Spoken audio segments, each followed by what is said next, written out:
बो हामबाय होयो आरो जोङो दा मबाइलाव बुंनायनि उद्देश्य मोनसे दङ ओरैबायदि जायफोर सुबुंफ्रा माने गोबां रोखोमनि बेमारावहाय खस्थ' गोलैनानै थानाय फाइल्स बेमार जा फाइल्स बेमारावहाय गोलैनानै थानाय सासे व्यक्तिजोंनो माने जोङो रायलायगोन बियो मा अबस्थायाव दङमोन ओमफ्राय बोरै जादोंमोन माबोरैमोन ओमफ्राय माजों गादों सोरनिजों गादों ओमफ्राय दा बेसेसिमावहाय मोजाङाव दङ नैबेखौ रायलायगोन बियो जोंनि बर' हारि नङा बियो सासे नेपालि मानसि बियो जोंनि बेवहाय गैयाबो मास मोनसेयानो जायाखै बियो आंनि मुलि बाहायनानै बे गाबाय आरो दा बेनावहाय आङो नेपालिनि सोंगोन बे मानसिनावहाय अनि भाई त्यो दवाई गरेको चाहिँ कति महिना भएको थियो मेरो दवाई युज गरेर तपाईँको बेसी गरेन 10 दिन जस्तो गर्यो 10 दिन जस्तो गरे नि 10 दिनमै क्लियर भएछ 10 दिनमै 10 दिनावनो गादों होन्दों यो बे बेमारा बिने फाइल्स बेमारा जिरायनोबो हामोन बस्नु पनि गाह्रो पर्थ्यो बस्न सक्ने थिएन अनि केही गर्नु सक्ने थिएन टर्टी गर्ने बेलामा गाह्रो पर्थ्यो खिनाय समावबो उसुबिदामोन जिरायनो हायामोन उसुबिदामोन 10 दिनावनो बे गादों आरो दा बे फंबाया जोंहा बेमारिया माने बियो दा बुंबाय माने बे मुलिजों गादों होननानैहाय अनि त्यो दवाई पनि अहिलेसम्म पनि छ कि छैन छ नि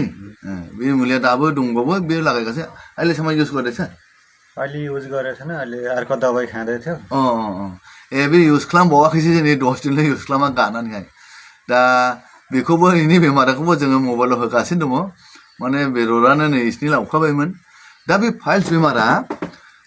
बेमारा गानाय आरो गायै ओमफ्राय मा खालामनानै लायोला बे फाइल्स बेमारा केन्सारावहाय प्रमट जायो माबोरै थैयो बेखौसो बुंनायदों जेब्ला फाइल्स बेमारा बेदरा लावनायाखौ बे लावनायनि मुलिखौसो फुननानै हाबसो होनांगौ खिन्थु डक्टरफोरनाव लाङोब्ला बेखौ मा होनो बिसोरो मा खालामो बिसोरनाव मुलि गैया मोनसेबो हाबसुनायनि बिसोरनाव ओरै हास'नायनि दङ सिखा बिसोरो ओरै अपारेसन खालामनानै हाख्लानानै दोनबाय बेदर ओंखारनायखौ बावदे हाख्लानानै जे थै ओंखारो गाराय जायो दानि बे गारायनि मुलि राननायनि बिसोरो बिजि सुयो मुलि हरो लोंनायनि ओमफ्राय जेब्ला थै ओंखारगानाय दमान जानायनि बिजि सुयो मुलि हरो नै बिदिल' बिसोरनावहाय ओमफ्राय बे गाराया जुदि सिंनि बिबुआ फैफानायफोरखौनो बारा जानायखौ जुदि हास'योब्ला होमब्ला बे बार मोनै मा मोनै सिङाव दै जे गिसि जानानै थानाया बियो गानो रोङा माथिनो थाबाय थायोब्ला उनावहाय बिनो केन्सार जालाङो दा बे केन्सार जालाङोला बै फाइल्सखौ सोखाग्रा हजाफ्राबो आंलाबो बेखौ थान जागोन आंबो बेखौ नायग्रोनांगोन आंबो बेखौ आंनि मुलिखौ होनानै जुदि सप्तासेयाव सानबायावहाय प्रमोसन जायाब्ला माबा मोनसे मोजांनि लामायाव फैयाब्ला बियो माने बेनो केन्सार जालांनानै थैयो बेबायदि आरोखि बेखायनो साफ्रोमबो फाइल्स जानाय मानसिफोरखौ आङो रावखौबो आङो अपारेसन खालामजानो आं लुगैया जायफोरा मिथिया साफ्रोमबोथ' बेमारिफ्रा डक्टर बायदि बुजिजोबा बेमारनि सोमोन्दै बेखायनो आं खावलायो गासैखौबो बे बुस्थुआ माने अपारेसन खालामनानै गागोन बे नङा अपारेसन खालामब्लाबो बे फैफिनगोन खारन बियो मुलिया नोंखाया बारा जानायखौसो हाख्लाबदों नालाय बारायनायखौ बियो मालाबाबो गाया आरोखि बेखायनो बिनि आसल मुलिया बेखौ होनानैहाय गावखौनो हाबसुफिनजोबनानै मेक्सिमाम फुराना जायगायाव थांहोजोबनानैहाय स्लिम जानायासो बेसो मुलि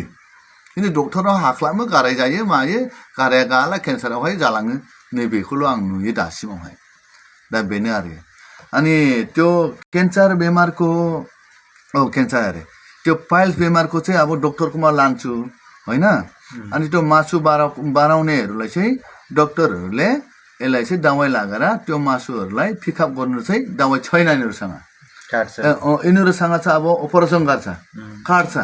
अनि काटेर उसले राम्रो भए पनि भयो तर राम्रो हुँदाखेरि पनि त्यो घाउ मात्रै राम्रो हुन्छ अनि उसले बाराउँछ फेरि बाराउँछन् त्यही कारणले डक्टरहरूसँग फाइल्सको दबाई छैन आयुर्वेदिकमा छ होला मलाई आयुर्वेदिकमा अलि म विश्वास गर्छु आयुर्वेदिक खोबिरास यिनीहरू एउटै कम्पनी हो अलि भिन्दै छ यिनीहरू अब कम्पनी जस्तो मेसिनमा हालेर खोबार सोबार लगाउँछ नाम लेख्छ त्यति नै हो आयुर्वेदिक चाहिँ अनि त्यो खोबिराजको हामीलाई सिधै गाउँलेले बनाएको चाहिँ त्यो जाटोमा पिस्ने हैन जाटोमा पिस्ने नम्बर छैन कोबर छैन एक्सपायर डेट पनि छैन हामीले गाउँमा बनाएको फ्रेस एकदम नयाँ त्यो दबाईसँगै यो राम्रो हुन्छ अनि तिम्रो त्यो अहिले केही छैन अहिले छैन पुरा क्लियर क्लियर नि